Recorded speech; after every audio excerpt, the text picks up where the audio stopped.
Hey, listeners, before we get into it tonight, just wanted to tell you a couple things that we have going on. We just launched our Patreon page. That's patreon.com/afteractionproject. You can get anything from stickers and swag all the way up to joining us on a couple of our episodes as a guest panelist.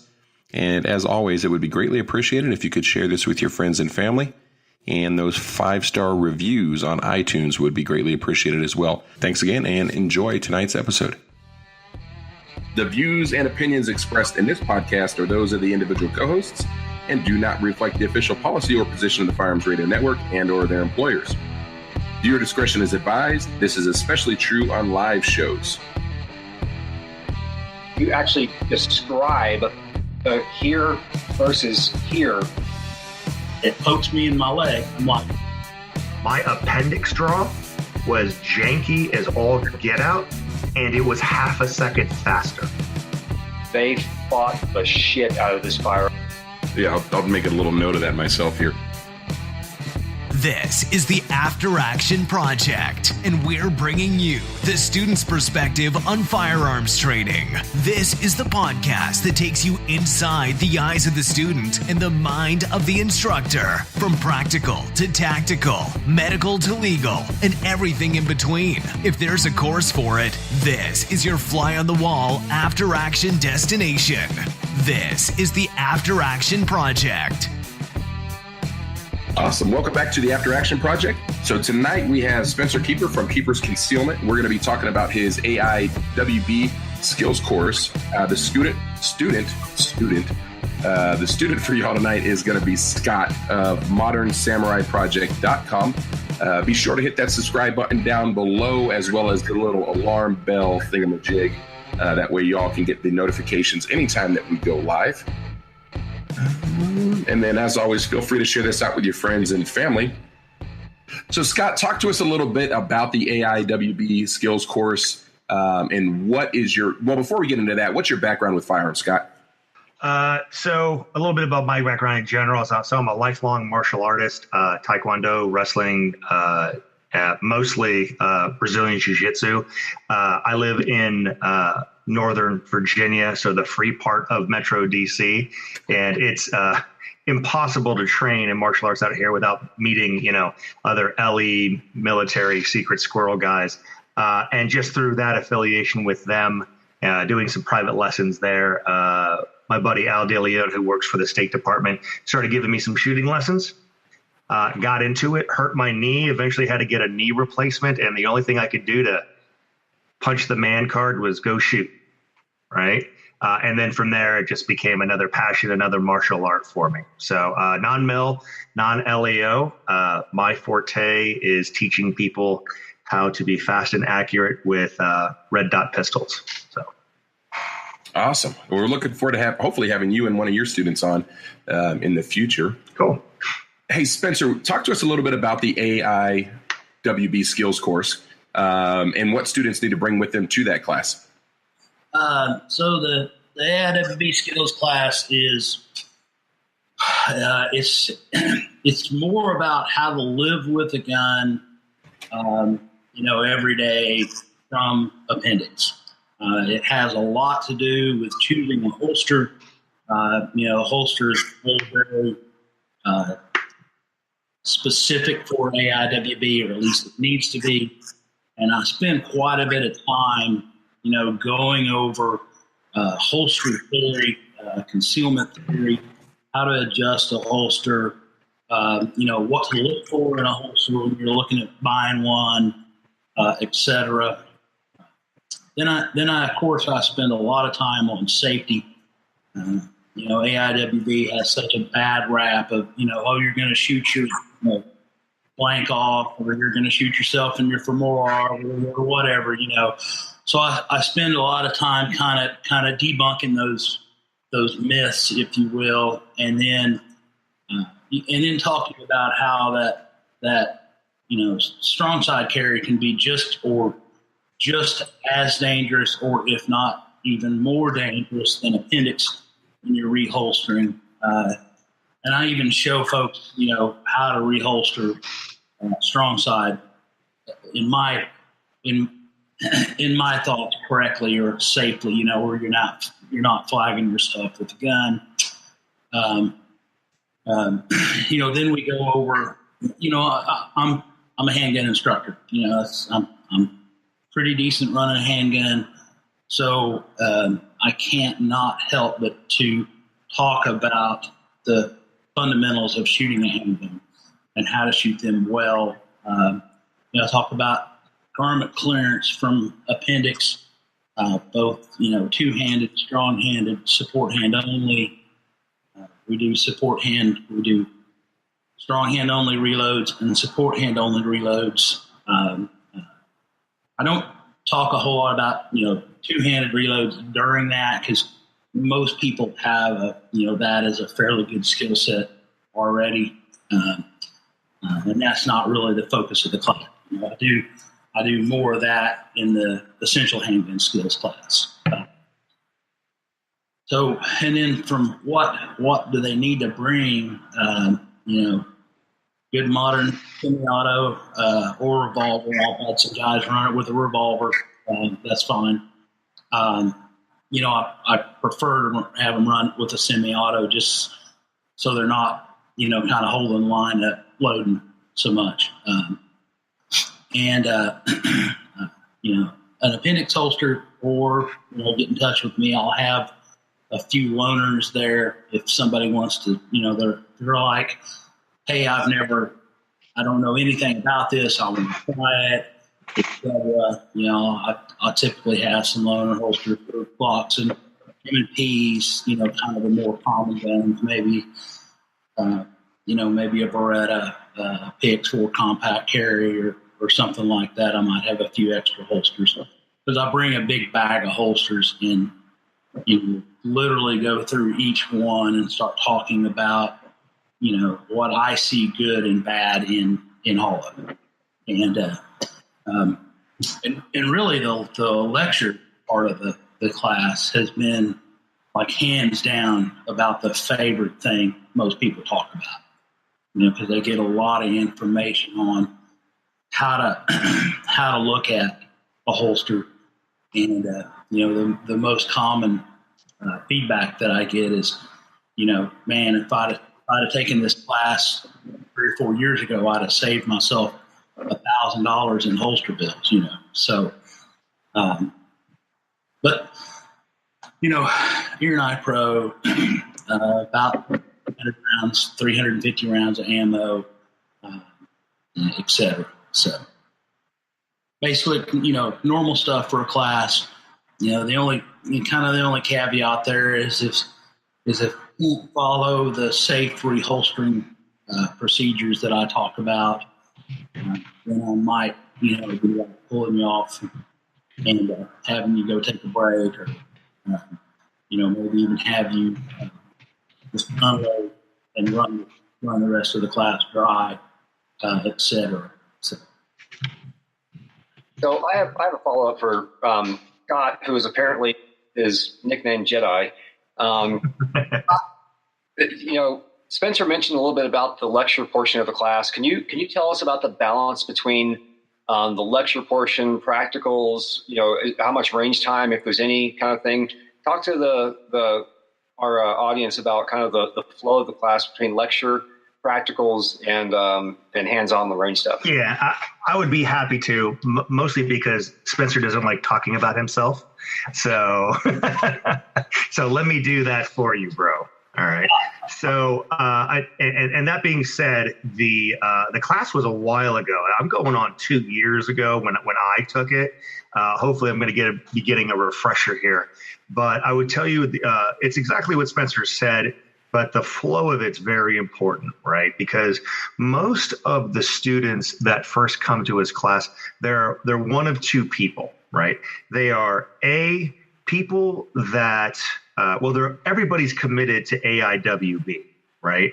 But there are the newbies who kind of know why they like it, but then they're falling prey to the internets, right, and all of the experts out there. And then there's other guys who know why they like it. Maybe they haven't put words to it, but they definitely want to get that performance aspect out of it, or they have certain manipulation problems, right? Like the balance of speed out of the holster versus concealment. And Spencer does a great job addressing all of those people before they even ask the question. I always say that's the great thing about an instructor is one that can answer your questions before you ask them because they've seen your circus before, right? He does it in a very non-soliciting way, right?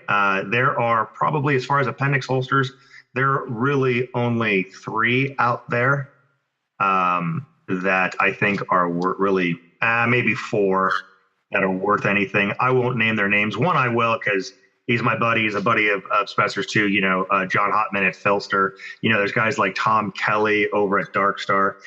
And Spencer does a great job of not selling his individual holster, even though by far, if it is a non-weapon light bearing holster you seek, it is the fastest AIW holster out there, period. Right. Anyway, so I'm pitching you, brother, because I know you won't. Anyway, for the performance guys out there, right? He talks about ride height. He talks about the way his holster is designed versus other holsters that utilize, say, a claw or a hook pattern, and the utility of the wedge attachment to a holster, which I think you innovated that. I mean, I think you were the first one to put that on a production holster, if I'm, much imitated as a standard there. So I think that's pretty much at the lecture part. You go over the safety part. You go over how to safely reholster. I believe, if memory serves me right, you go over that with a blue gun in the class so that everyone's nice and comfortable, and you can kind of go over and you kind of crush all those myths without going too far ahead. And the range time supports all of that. I believe that he does from what I remember, you do his standard at the beginning. I'll let him share what that standard is. And then he goes through a number of drills from how you draw, where you draw, how he wears his belt, what kind of belt he wears, what kind of undershirt, if he wears an undershirt, and various different ways to understand the balance between concealment and performance. And all the drills support that. Culminating in doing that beginning drill again to see if there was any improvement. And then I think our class got short a little bit by rain, but I think your final standard is a man on man 7-yard drill just to see who can be the best Ricky Bobby out there, if I'm not mistaken. Does that answer the question? Yeah, I think that definitely answered the question. How just really quick, Spencer, how long is the lecture and how long is the time? So the lecture is about 3 hours, from basically kind of from start to finish ish, depending on, questions and rabbit holes and stuff like that we get. And, and then we go shoot. I've changed the class up, a little bit since Scott has taken it. I don't start with a cold standard anymore because like when Scott took the class, most of the people were there, kind of like Scott was saying, they either, kind of new to AIWB, but they've been doing it a while, or they had been doing AIWB a while. Basically, the comfort level was pretty high across the classes. What I'm finding now is I'm getting a lot of people in the class that have never, ever carried AIWB. And they are literally showing up with, a holster that they bought saying, hey, I've never done this before, help me with it. So I've kind of changed the class format up a little bit. We start slower. Once we get through the lecture portion, we start kind of slower on the runs. We start with some dry work. Then we start basically building on those skills. We start, how to draw the gun from the holster, how to clear the cover garment, etc. We do, several iterations of that, and then we start to shoot. We'll end up shooting my standard test, the keeper test, which is 3 rounds to a 3x5 card at 7 yards from concealment.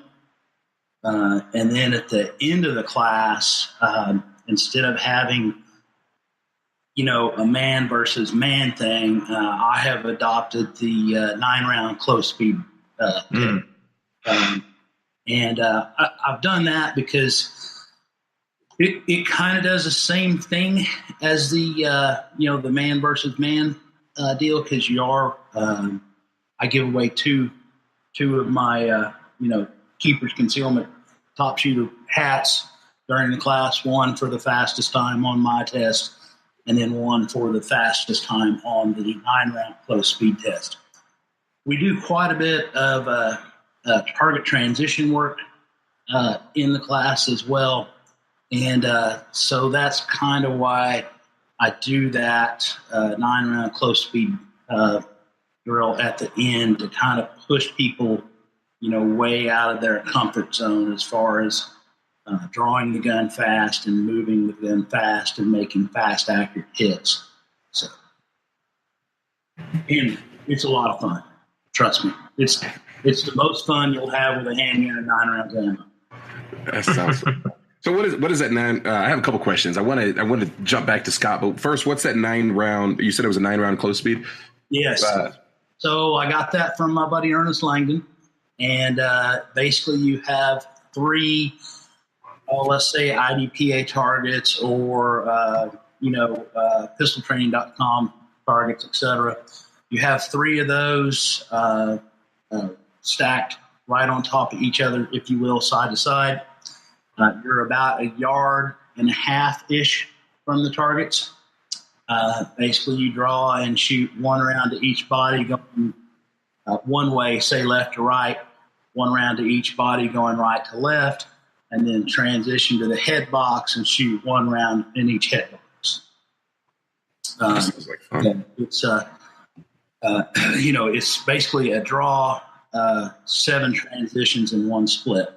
So you really you've got to draw the gun fast, you've got to move the gun fast, and you've got to be accurate, because if you miss 1 round, you're done. So it's a 100% accuracy drill as well. So, and it's a lot of fun. So, Scott, so were you carrying appendix before taking this class, or is this something were you one of those students that was kind of wrestling with the idea of whether or not you should carry appendix and then decided to take this class?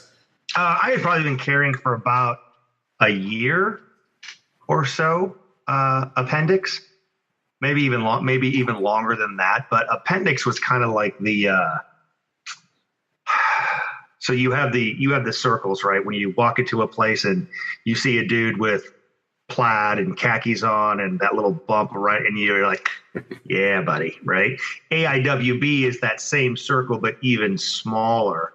And you didn't have a lot of comparative statistics, like what really is performance from that AIWB. And that's really why I came to the class. I think Spencer and I were kind of, Facebook friendly, and when I heard he was going to be in the area, that's why I took it. So I was sold on it, but I wanted a metric to see if how my practice was going.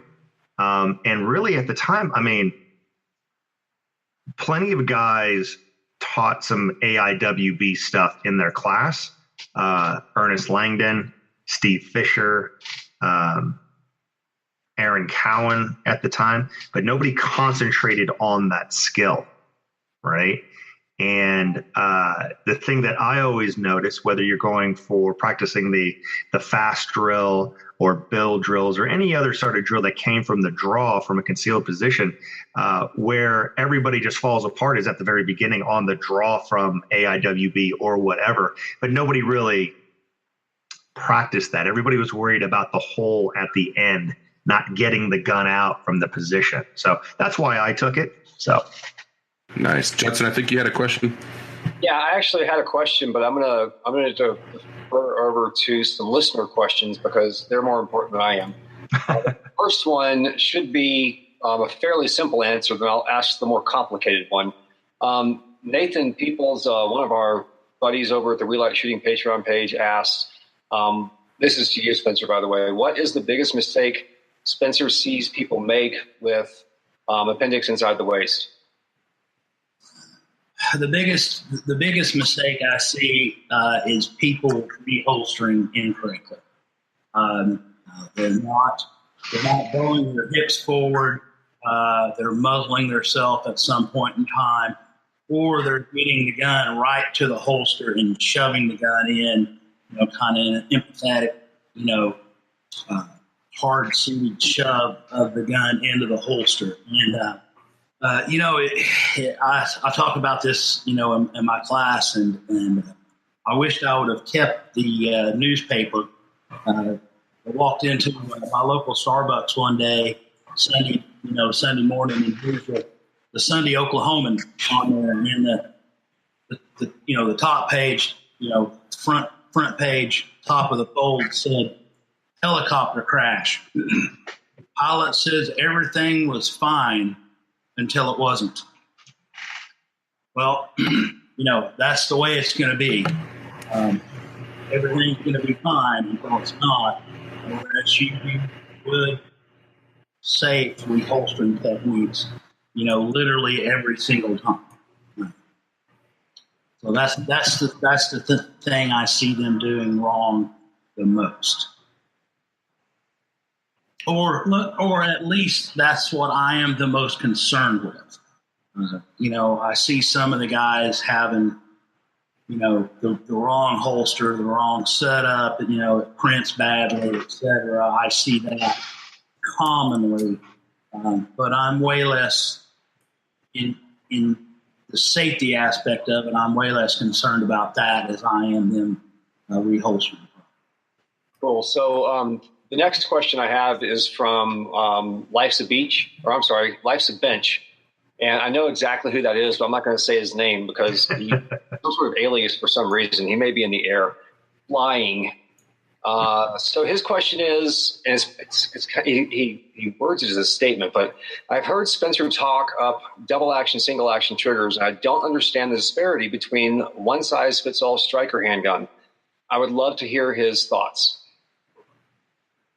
I'm not quite sure what he's asking there, honestly. I have a passionate love, if you will, that started about a year ago, and it's all thanks to my good friend Ernest Langdon. Ernest is a big advocate of the DASA guns, and you can go back even a little farther than that. One of my mentors, if you will, or good friends, and guy I learned a lot from was Todd Lewis Green. He was a big advocate of the DASA guns. And so, I've hosted Ernest, besides instructing, I host quite a few instructors each year.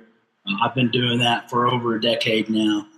And so I've hosted Ernest the last 3 years or 4 years in a row. And so last year at his class, I sat down and shot his PX4 compact carry. And I'm like, okay, this is finally starting to make sense. The gun it's amazing to shoot. It's got a buttery smooth DA pull and then an amazing single action pull. So I started, kind of down that road. And I think the DASA guns have a lot going for them, especially the Berettas, the 92. I've got a full house custom 92A1 on right now that he did for me, appendix, of course, in one of our holsters. And the fact that, and I brought one in here with me today. This is a 92A1 that I've got a cool fire trainer on. This is what I use to dry practice with. But like one of the biggest benefits, I believe, to the DASA guns is the fact that when you go to reholster the gun, you can lock the hammer with your thumb, and there's no way you can see how much pressure, or how much pressure I'm putting on right there. You can see the indentation there in my thumb, maybe. So basically, what I'm saying is, if something was to get into the trigger, during the reholster of that, I'm going to know about it. Where, if you've got a striker fired gun and you're pushing it in there and something gets in there, and especially if you're, one of the guys that just like to kind of push or throw in the holster, the first time you're going to know about it is when it makes a loud noise. Now, having said all that about the DASA gun, I've carried a Glock appendix for a long number of years, and there might be a day that I go back to it. I'm not doing that. One of the things I would tell you with the Glock, I would encourage you. Yeah, there we go. I would encourage you to use a striker control device with the Glock. But again, if you use good, safe reholstering practices, you're good to go on that. There it is.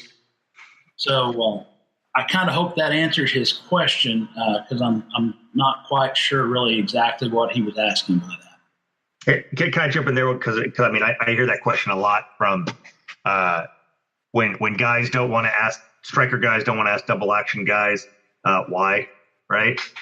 My answer always to that is like, look, there is a reason why in the production division of USPSA there are Tanfos, Berettas, and CZs, right? Because yes, while a striker fire gun may have a consistent single pull every single time, if you get your double action trigger pull squared away, you are left with an amazing 3 to 1 pound trigger that is reliable and safe. So, why don't I shoot a DASA gun? I got too much time and money and holsters and mags and all that other stuff. And Agency Arms, my sponsors, doesn't work on double action guns. So that's why. Yeah. So Jedi and Spencer, I really quick, more of a statement than anything to continue the conversation. But I asked my shooting coach about, I don't know, it's probably 4 or 5 years ago. I asked him, how do I become the best shooter I can become? And he told me to get a SIG 226 with a short trigger reset and shoot that for 20,000 rounds. And I did. Actually, I shot it for 35,000 rounds over the course of about 3 or 4 years. And in the process of me doing that, I asked him why. And he said, because if you can master the double action, single action, you can shoot anything. And to this day, I go back to that, and I still love the SIG 226 more than any other gun out there. I actually carry a 239, which is kind of a condensed version of the 226. So, it's just to the point that, TDAs are awesome guns if you can learn to shoot them. Yes. So that was my statement. I don't want to go down that rabbit hole because we're not talking about guns. We're talking about your class. The question I had for you, Spencer, was, as we talked about in the pre-show, I carry at about 3:30, 4 o'clock back here because that's typically where my range gun is anyway. What would you tell somebody that has tried to carry appendix? And again, I'm 6'3", I weigh 155 pounds. So it doesn't really work well for me with my body type. I mean, how do you address that? Somebody that wants to come and learn how to carry appendix, is it something that it's just? All right. So let's start with a few basics. One, when it comes to carrying a gun inside the waistband, it gets very dependent on the holster. It's even more so dependent on the holster when you move it to appendix. So you gotta think about, for most people, the gun / holster has to ride somewhere between the crease in the leg and the important parts in the middle. Okay, so in that dead space, if you will. That's where the holster and gun combo needs to sit for most people. Or you need a high enough waisted pants to get everything up above all the important stuff, like with, some of the kind of combo holsters that are out there, that have it's a holster and magazine pouch all in one unit. So that you've got to kind of start with right there, right? Then you've got to find a holster that, two of the things I think you really need to have an appendix holster is ride height and cant adjustment, so that you can adjust the cant of the gun. Like for mine, I need to have quite a bit of forward cant on it. And then I want to be able to adjust the ride height to get it, to where I like it. I like to have mine adjusted to where I got just a little bit of clearance getting onto the grip of the gun, where I can get a full grip of the gun in the holster, but not too high either, because then that creates its own set of problems for some people. So the shape of the holster is very important. For a guy like you, that's that tall and that light, you've probably got pretty narrow waisted hips. So you're gonna need to look for a holster that's very narrow, meaning that there's not much around the width of the holster. Okay, so that way it will fit in that crease.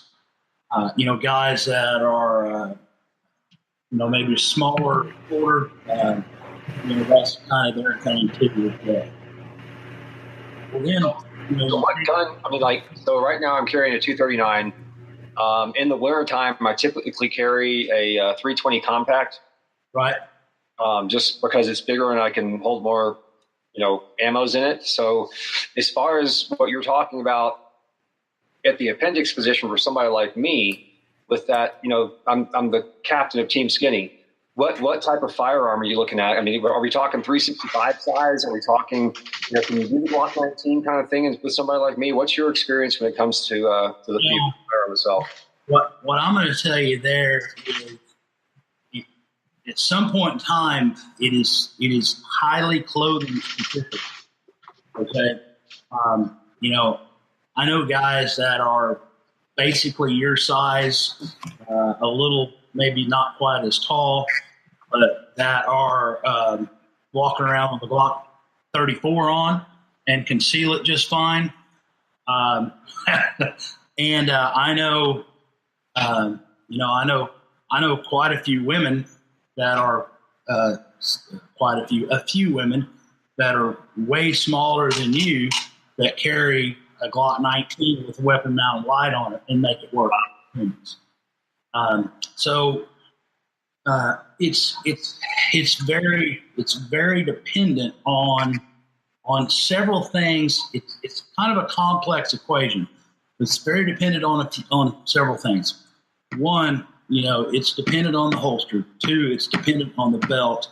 For a belt, you want an infinitely adjustable belt. I am a big fan of the Wilderness Frequent Flyer.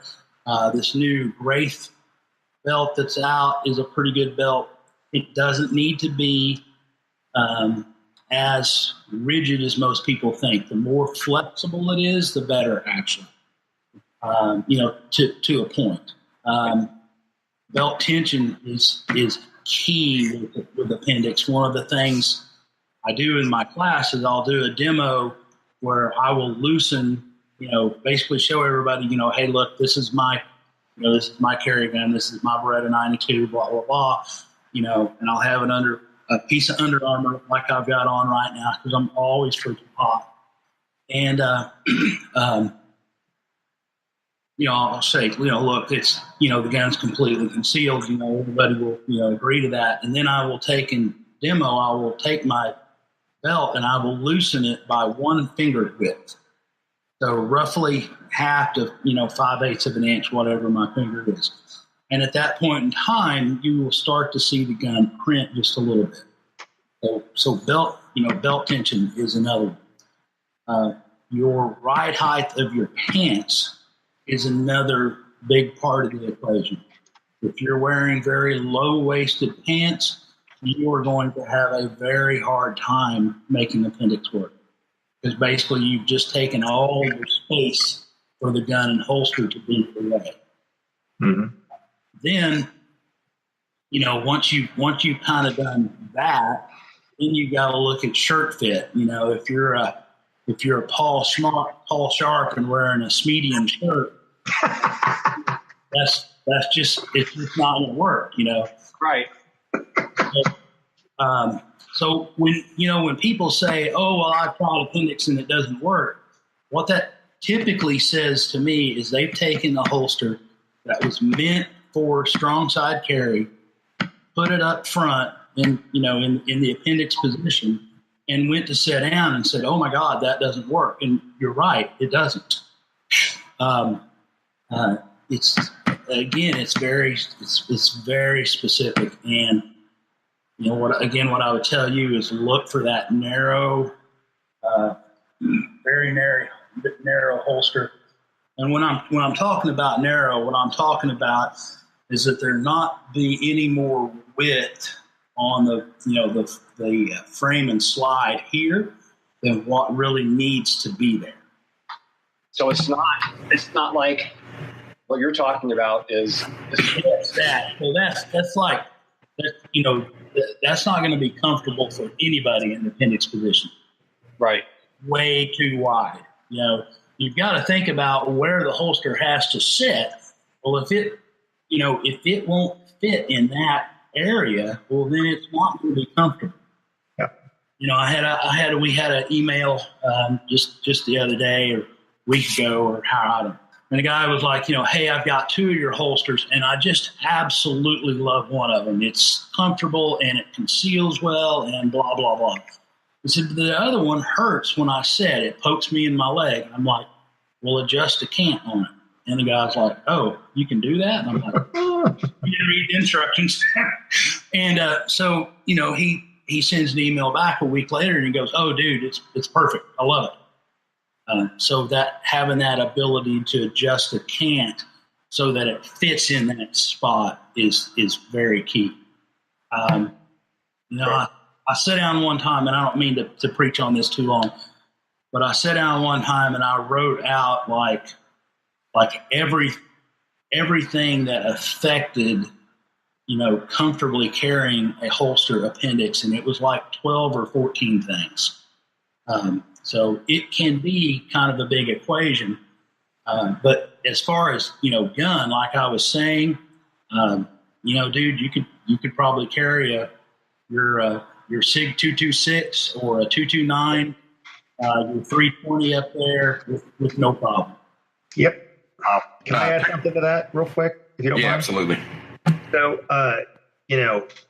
but people ask me about the carrying position, and the first thing I say is like, look, the god of appendix carry does not pay me, doesn't pay Spencer, yada, yada. But I think if you're truly going to think about making the switch, you have to have that philosophical reason why, right? And it cannot be based on feelings. It has to be based on performance, period, right? So if you guys look up, if you guys don't know who Cecil Birch is, follow him, Immediate Action Concepts, right? He is a 2nd degree black belt in Brazilian Jiu-Jitsu. Awesome guy. He has a video, and one of the reasons why I jumped to AIWB so quick was because of this concept. In fighting, martial arts, high-level martial arts anyway, especially jiu-jitsu, there's a concept of whoever controls the inside wins the fight, okay? Because structurally, you are stronger and faster from here or from here, right? Because you're in the inside, you're controlling your core, and it's easier to defend and things of that nature. And let's face it, we do a lot more things here than we do out here, right? And here, you are structurally weaker. And because you are structurally weaker, you are slower. So it doesn't matter what philosophy you have. And again, I don't care how a person carries, as long as you carry, God bless you, right? But I don't care how you're doing it. The most efficient, fastest guy from 3 o'clock is always going to be slower than the guy coming from appendix, because it's a hinge versus a shoulder hinge and out, right? So just for the people that are listening and not watching, Scott, can you? I don't want to put words in your mouth. So can you you actually describe the here versus here to our listeners? Sure. Yeah. If I can visually describe that. So if imagine if someone were to pick up I probably shouldn't use the kettlebell analogy because that doesn't. So just imagine picking up any weight, right? If you were to walk any great distance with a weight two-handed, right, you would hold it close to your chest, right, to maximize your entire body's structure in order to hold it, okay? And then from there, you could curl just using a hinge. Now take that same weight and kind of chicken wing it out, bend at the elbow, and hold it out to the same position it takes for you to where you be going for your gun in 3 o'clock, and you will markedly feel weaker. And because you are markedly weaker, you are going to be markedly slower. Testing it out, my first big epiphany is because I used to carry 3 o'clock, and I took a Matt G. Queese class of Victory First, and he goes, "Hey, just try appendix for me. I know you got the holster, so just give it a whirl." And we were doing one-shot draws, and my 3 o'clock draw from concealment was like butter. It was smooth. My appendix draw was janky as all get out, and it was half a second faster. Wow. Okay. That is a mechanical advantage when you are not smooth and you're still that much faster. So that's incredible. Yep. So to kind of back up what Scott was saying, if I can jump in, I know Scott has trained with him as well as I have. My good friend Gabe White of Gabe White Shooting. Gabe's probably one of the fastest known guys from appendix in the world. I believe he is a grandmaster now in USPSA, competing from concealment from appendix. He's close. He's still master. He's close though. Oh, is he? Okay. Yeah. I've heard both sides. I didn't know for sure. We'll look it up right now. Go ahead. So where I'm going with this is, in Gabe's classes, he gives away pins for performance on a series of drills that he's picked out. And those pins are either dart pins, light pins, or what he calls turbo pins. There's 6 turbo pins, I believe, in existence right now. I have one of those. And everybody that has got one of those has done it from appendix. Yep. And I am especially when it's going to be done from concealment. There might be somebody that does it from a strong side, open race rig, but I don't think as tight as those times are that you will find somebody that will do it from strong side concealment, especially with a closed front cover. Yeah. So to confirm, Gabe is 91%. To be grandmaster, you need to be 95%. But understand those standards are made from open drop race holsters, but the only thing it covers is the trigger guard. And he's going up against major power factor 40 and 45 with better scoring guns. And he's doing it with a 34 9mm. So yeah, he competes with his carry gear, correct? And 91%, that basically means he performs better than 91% of the other competitors. No. What that means is that he performs those specific classifiers 91% of the best in the world. Yeah. Okay. So he's pretty freaking fast. Yep. Yeah, from concealment. Yeah, from concealment. Yep. Yeah. So that's, and reloads are for concealment too. So and that's USPSA that he competes in. yeah. Awesome. Yeah, that's incredible. Judson, so look at the keeper holster with the wedge on there, man. I'm pretty sure that would get you where you need to be. Getting back to the AIWB skills course, what are the prerequisites for that class, Spencer? If you're looking at somebody who they're a shooter, obviously, handgun owner, what do they have to know to take that class? And is there a certain level of proficiency that they need to be? I would at least like them to maybe had, like a basic handgun skills class, or at least understand, how to load their magazines, how to load the gun, how to, obviously safety, et cetera. I don't want hey, this is the first time I've ever shot a handgun, kind of to show up and say, and actually I had that in my Albuquerque class here a few years ago, and kudos to the girl that was there. She actually made it all the way through the class and made great improvement. And of course, that's. I think Scott would back it up that I am a passionate instructor.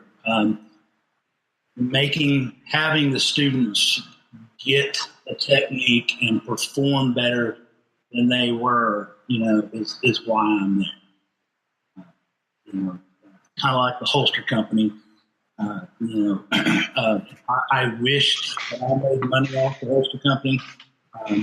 I've had exactly 2 checks from it for the entire time that we've done it, and I would make way more money being a door greeter at Walmart than working on holsters.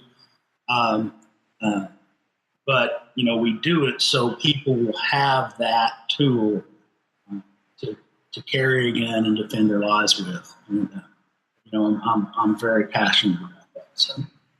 So, Spencer, I've got a listener question from YouTube. Impending Doom wants to know where you're located, and my question is, do you also travel with your class? I'm based in Moore, Oklahoma.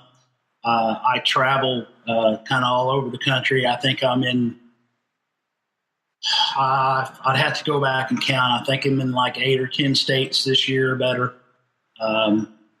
You can, as far as that goes, you can find, holsters and my classes at keepersconcealment.com. They're all kind of co-mingled there on that website. Awesome. Hey, Scott, who do you think the AIWB course or skills class is for, man? Who should take that class? Everybody. Honestly, like I said before, it pretty much appeals to everybody. Whether you are exploring the benefits of AIWB because, you see every hotshot on Instagram shooting that way. Not because it was IG, but I remember the class I took, Brett Harnish of Green Ops was there, and he was a lifelong 3 o'clock guy, former Border Patrol, yada, yada. And, he just kept on seeing guys beat his times with AIWB. That's why he came out and Spencer converted him, right? For other guys that are committed to AIWB, it's a performance class. I'm a performance guy, right? As concealed carriers, as armed, people, we get our fair share of mindset, right? Adapt and overcome, yada, yada, yada. I got it. Nobody tells you how to get the holster out of the gun in an efficient, fast manner to lay down that mindset, right? Spencer has one of the best classes, if not one of the few classes, that really concentrates on the term that I call micro drills, breaking everything down from removing cover to grabbing your gun to marrying and presenting and prepping. I'll be honest with you, the only one that goes that deep into it, other than Spencer, Steve Fisher, Matt Jaquise, that goes that deep into AIWB. I think that's about it. But those guys touch upon it. Spencer has a whole day on it, from standing, from sitting, from behind a table, from all that stuff. So if you just want to get your toe into it to validate why you think it's stupid, it's a great class, and there's lots of shooting, right? If you're a guy that wants to get better at it, it's a great class. If you want to get a glimpse of what next level performance shooting AIWB can bring, it's a great class. So it's interesting you mentioned the Steve Fisher, and Jeremy, correct me if I'm wrong. Isn't Steve Fisher the guy that teaches Rangemaster? No, that's Tom Gibbons. Oh, that's Tom Gibbons. Sorry. That's Tom Gibbons. Okay, so it's not interesting you mentioned that, but I have a listener from Spencer anyway. Mr. Carter asks, I've recently heard John Correa mention that he believed the Rangemaster certification was more practical than other certs. I would love to hear Spencer's thoughts.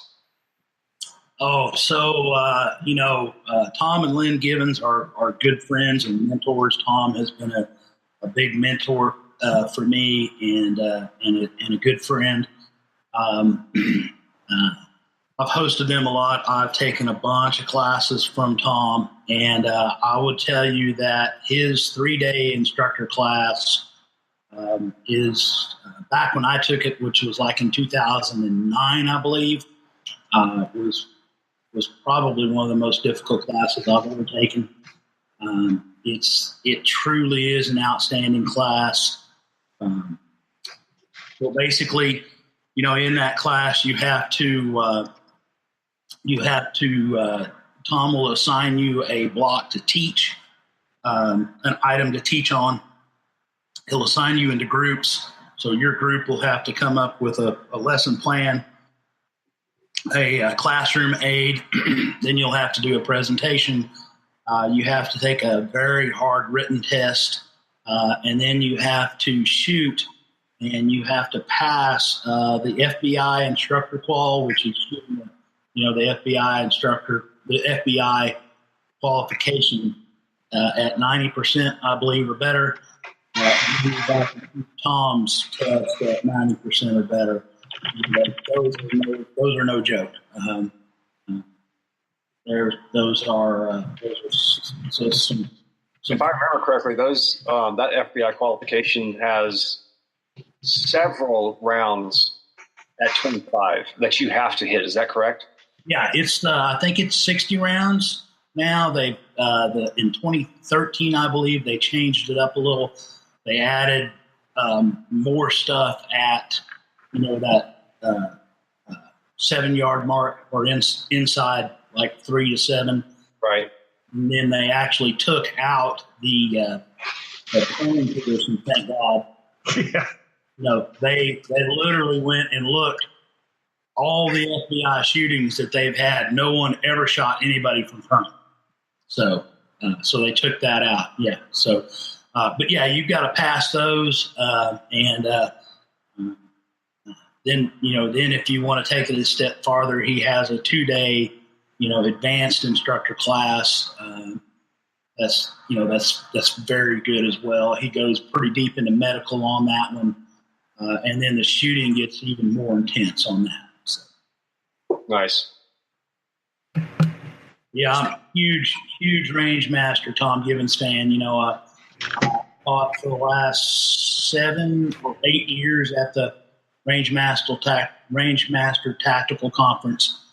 If you're not familiar with that, you should really think about going. It's 3 days of 25 to 30 instructors teaching 2 to 4 hour blocks of everything from how to take care of your pet in an emergency to appendix skills, to shotgun skills, to lectures, etc. So well worth the money. Wow. Scott, so back to the class. What do you think what was your biggest takeaway from that class?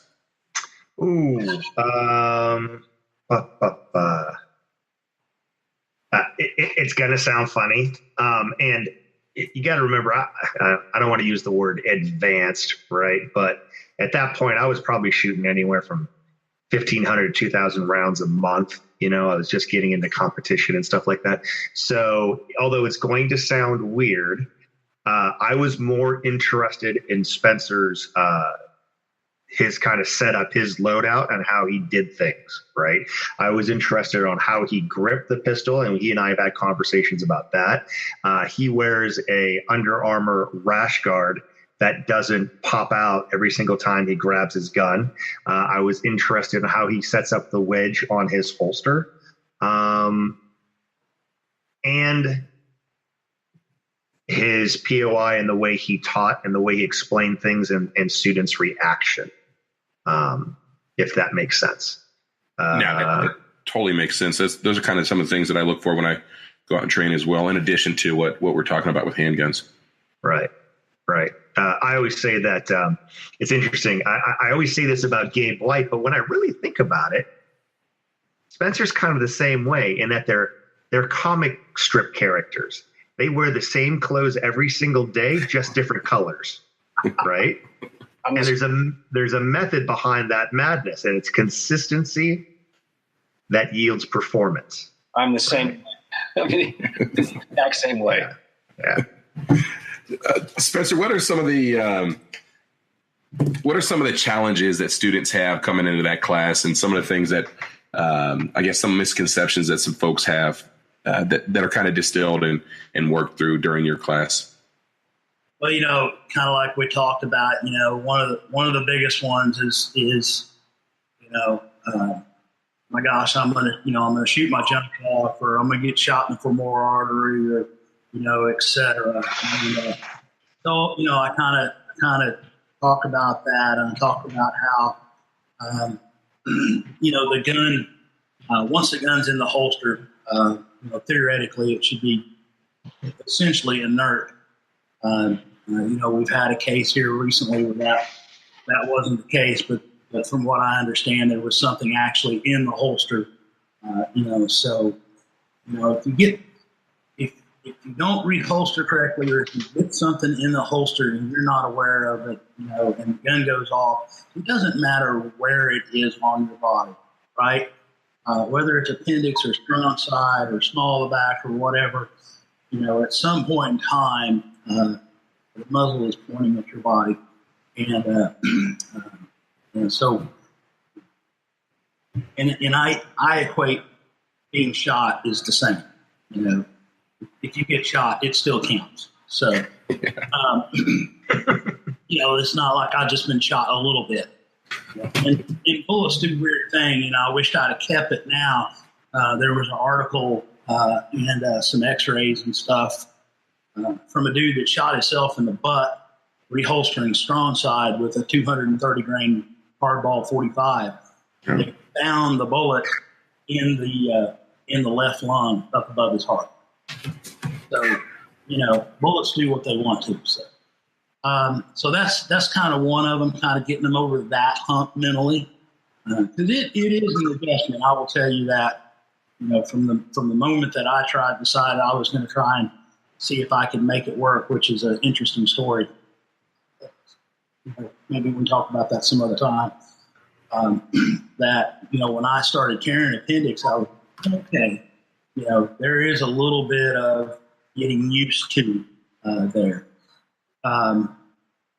So that's kind of the main thing. And then it's probably a reholstering procedure, trying to get that down, accurately.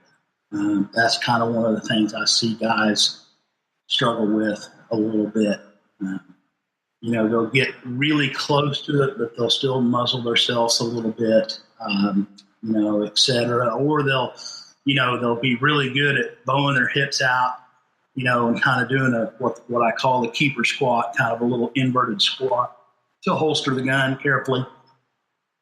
And they'll do that for, 5 or 10 times, and then they'll get lenient, which we all do. And I'll have to remind them, hey. And I've even found myself getting a little lenient on that when I'm dry practicing and I know the gun's dry, but they'll kind of get lenient on that. And then I kind of have to, coach them back to doing that right again. Edit that part out. Yeah. I'll make a little note of that myself here. So Scott, what do you think? If you could go back in time, what's the advice that you would give yourself the day before, a couple days before taking this class to better prepare you for it?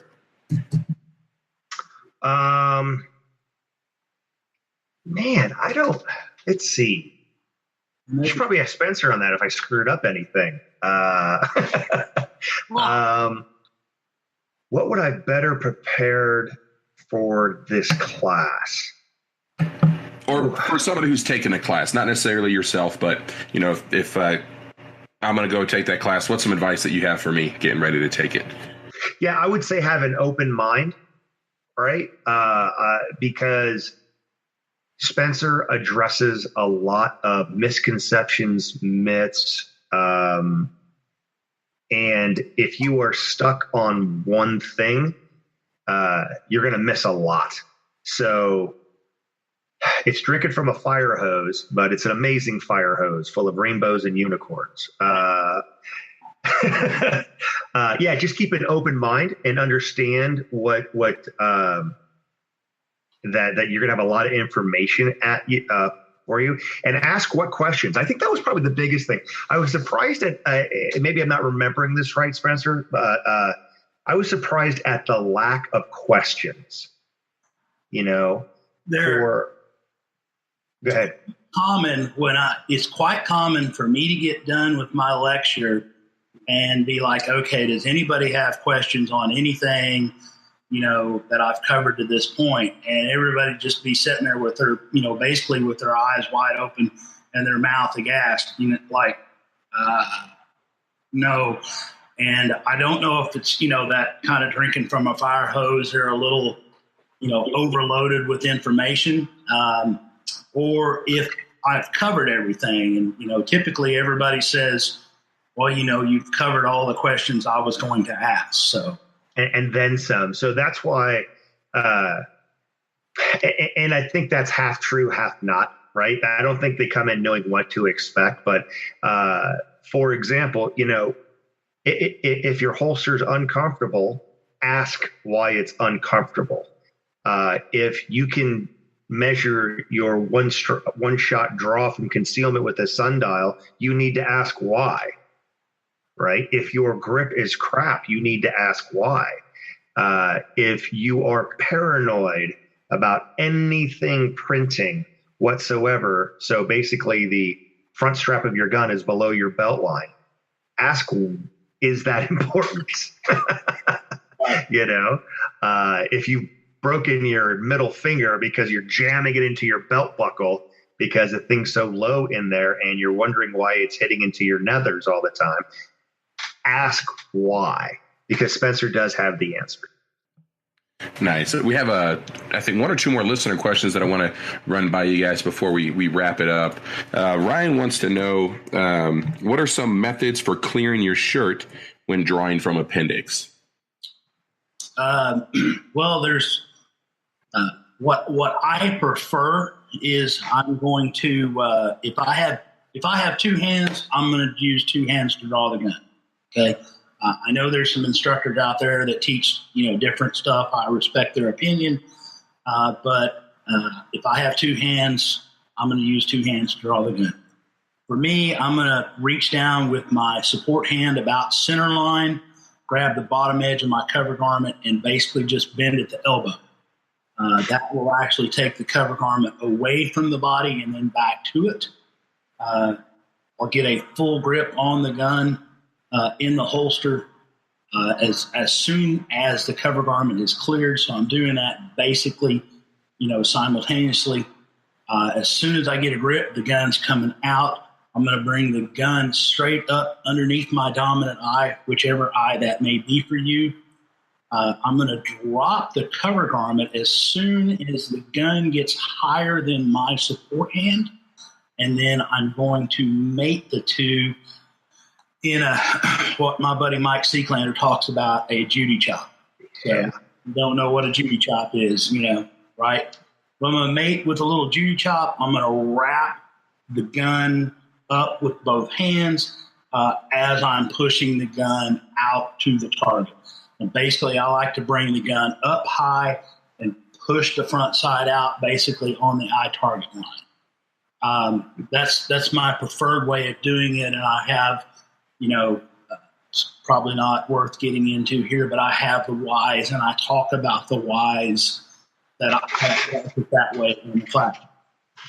The other way that I think is quite, what's the word I'm looking for, just as adequate, is grabbing the cover garment someplace, center line, like maybe on your belly button or maybe even someplace hard like on the gun itself, and then lifting that, getting a full grip on the gun, bringing it out. And again, you really want to make sure that you get the gun above the cover garment. You don't need to lift the cover garment too high. Then again, your hands are going to meet and you're going to push the gun out either on an escalator ride or like I like to do kind of, straight to the target. Although I will admit mine is more of a J than it is a true straight line. And the reason I keep saying you want to get the gun higher than the cover garment when you clear that is so that you've got, a couple things. One, economy of motion. So now my support hand only has to drop the cover garment and mate with my strong hand and the gun. The other reason, if you get the cover garment, and I've seen guys, talk about this. Oh, you want to, clear the cover garment. They'll clear the cover garment clear up to their, shoulder. Yeah. Shoulder. Well, then they draw the gun and then they drop the cover garment, and either two things happen. One, they muzzle themselves on the way back down to meet their hands, and then they don't get a good grip on the gun anyhow. Or they do that and they flag their thumb up, and the cover garment drapes over the top of their thumb, and they go to push the gun out, and now they got the shirt hung up on their thumb, and that's really bad on the good bad scale. Yep. So there's also, do you want to go to a high thoracic type of holding position? You don't teach that, do you, Spencer? That's not really your. We do I do a drill where, and I think we did it for, I have guys put their hands in various locations to draw the gun from. I kind of do that to basically prove a point that your hands will always be in the same location every single time, no matter where they are, and that's one arm length away, right? So basically, if your hands are up, I'm going to do the same presentation. I'm going to come down center line and get the gun, and then press it out on that eye target line. But I have guys draw the gun from different hand locations, so they're not doing this, same thing all the time, whether that's a fence, whether that's a surrender position, whether that's, standing there looking at your damn phone, whatever. So they understand that that's what the hands need to do. And then one of the other things I will do is what we call a busy hands drill is I'll have them put something in their hands so that they've got to get rid of that. And that's based on some stuff that, they did at the NTI years ago. So. How many people are reluctant to drop that stuff in their hands? Very few in a class. But, Skip Gokenauer ran the NTI for 20 years, and I've talked to him personally at the TAC conference, and he's told stories about how, the NTI was basically a small village. They had about 60 role players in the village, and you had you showed up at your time to go in, and you were issued basically a to-do list, and you had to go, pick stuff up from the dry cleaners, go to the bank, et cetera. And at some point in time, you might, get accosted and get into a gunfight. And, people, once that started happening, if they had something in their hand, they would not let go. So that's kind of why I'm doing that in the class, is to get them used to, if there's something in my hands, get rid of it and get those life-saving tools out and put them to use. So, makes sense. So for a wrap-up question, Scott, let's go to you, and then we'll kick it over to Spencer. Scott, what is something that I can do, a drill that I could do, be it dry fire or live fire? What's a drill that you would recommend that I start practicing to improve my skills getting that gun from appendix out and into the fight? Sure. So before you start with the drill, you need to watch some of Spencer's stuff. Spencer, do you have a YouTube channel? You do, but you don't post to it a lot, right? Yeah, YouTube channel. There's some stuff out there on it. But mostly Facebook, right? Mostly. Watch like Spencer's old videos on his Facebook channel of him dry firing. That's a great way to get started. To kind of go back to the old subject, or about the draw, I like a high thoracic just because I can punch, elbow, grab my gun from that position. If you're so inclined to check out that stuff, you got my stuff. But the one thing I will tell you is know why you draw the way you currently are to its micro detail. Is your hand going to the same place to clear your cover garment? Is your hand finding an index point to guide itself to the proper placement on the gun, wherever your master grip looks like, right? Spencer has a slightly different technique than I do. It works for him. Mine works for me. The metrics are the same, right? And break everything down to the point where you marry. Spencer talked about Mike Seeklander's Judy chop, which I think is a Oklahoman version of a judo chop. I think that's where it comes from. I'm not sure. Whatever, right? You got it in Dave's too. Yeah, I don't know. But know everything and why you do everything, and then videotape yourself, right?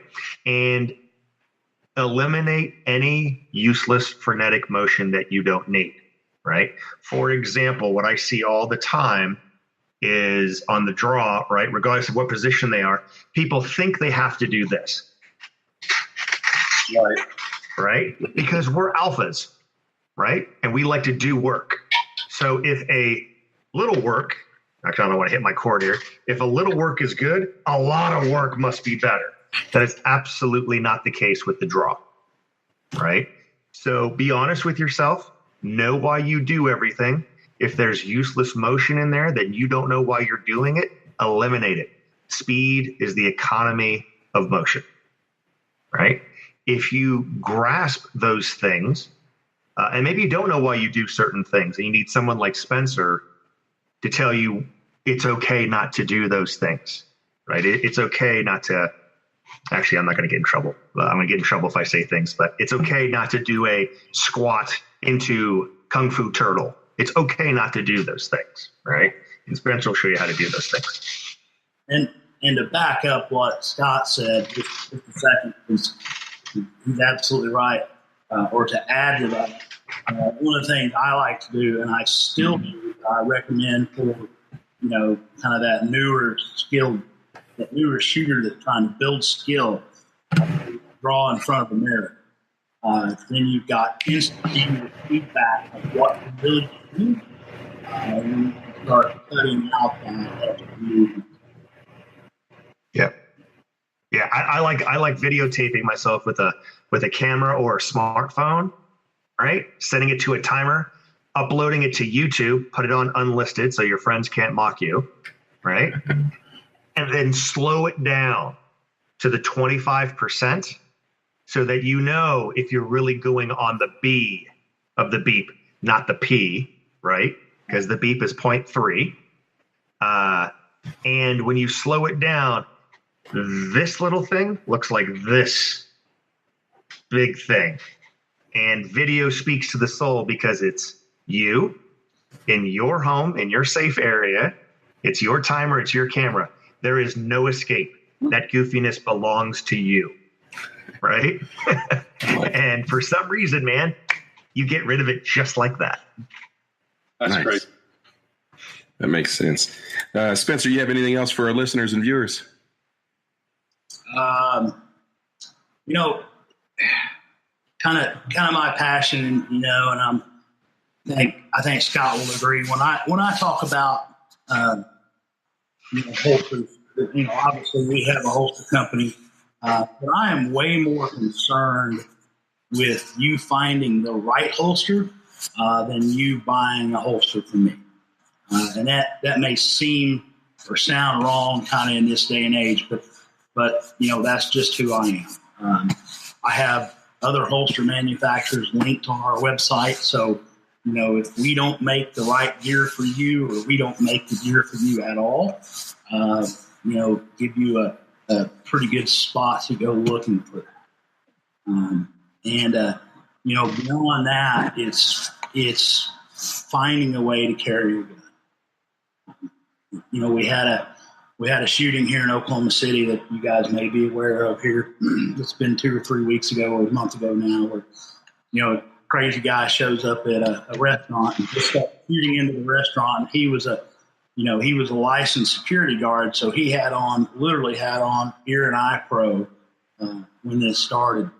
And the two guys that actually did something about it had to run out to their cars and get their guns out of their trunks. I don't want that to be you, no matter who, you know, you are. I'm speaking to everybody. Find a way to carry a gun comfortably, and more importantly, you know, like I said earlier, learn how to live with it. So that would be the thing that I would leave everybody with. And train, for God's sake. Go get training. There's so many good trainers out there anymore. There's like literally no reason for you not to find decent training where you're at. Yep. Love it. Scott, what about you, man? Any parting advice for our listeners? Do you have anything else for them? Yeah, I would, you know, and I think I told Spencer this. I'm not sure. I meant to if I didn't, bro. So there are instructors out there that you're just turning money into expensive noise, and you're touching or experiencing whatever Ranger, SEAL, Delta, MARSOC magic that they have, right? But you're not really learning anything, and it just becomes, you know, a ballistic parade. Spencer's class, along with some other people that I mentioned, is a outstanding introduction to the journey of becoming a craftsman with your firearm, right? And what I mean by that is you are thinking about everything from the clothes you wear to the pants you wear to the belt you have to your holster to where it rides.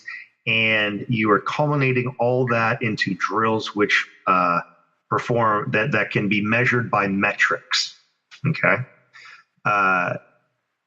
Because you've decided to carry a gun. That's awesome. Right. And we always say the cliche, it's not a talisman. Right. But it is irresponsible to suck with your gun. Okay. If you suck with your gun and I'm there, please just go. I'll take care of the problem. If that makes sense. Right. Just having it is not going to solve the problem. So I would invite everybody to become a craftsman with their firearm, get better, seek out instructors like Spencer, and learn how to become a craftsman through his applied techniques. Hopefully that made sense. It does. I love that. It's irresponsible to suck with your gun. That might become one of my hashtag stolen phrases. Hey, yes. If you make a big, well, I guess it can be a patch. It'd have to be like a chest plate because it's so long. There's a fact. Yes. Per Scott Jedi, it is irresponsible to suck with your gun. Judson, what do you have for our viewers, man? You know what?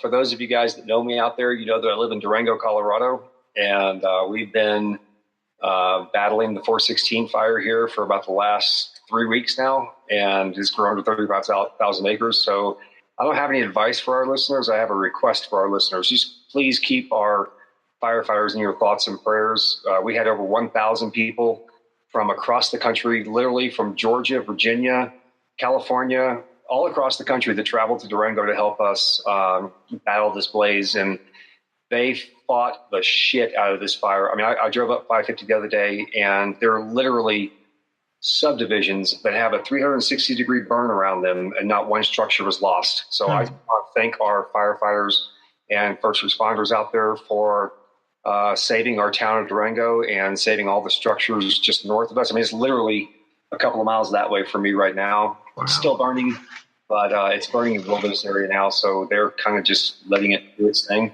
So that's my parting thoughts, is just keep our first responders and firefighters, law enforcement, military, all the FBI agents, the ICE, all those guys in your thoughts and prayers. You guys can find more of Spencer Keeper at keepersconcealment.com and Scott at, is it modernsamuraiproject.com? Yep. Awesome. And be sure, same names for Facebook and YouTube and all that stuff, I'd imagine. Is that correct, guys? Mm-hmm. Be sure you check those guys out. Subscribe to this channel. That way you don't miss our next After Action project. We definitely appreciate y'all jumping on and spending your time with us. And we will see y'all next week. Man, we really hope you enjoyed listening to that episode as much as we did interviewing and having our guests on. Be sure to share this with your friends and family and head over to patreon.com/afteractionproject. We'd love to have you on as a guest panelist, and be sure to check out those other rewards that we have for our Patreons. If you're a recent graduate of a firearms-related training course and would like to join us on our show, or if you'd like us to review a specific firearm-related training course or instructor, shoot an email to show@afteractionproject.com. Remember to join a local firearms advocacy organization. As always, stay safe, shoot straight, and remember to secure your firearms so that unauthorized persons cannot gain access to them.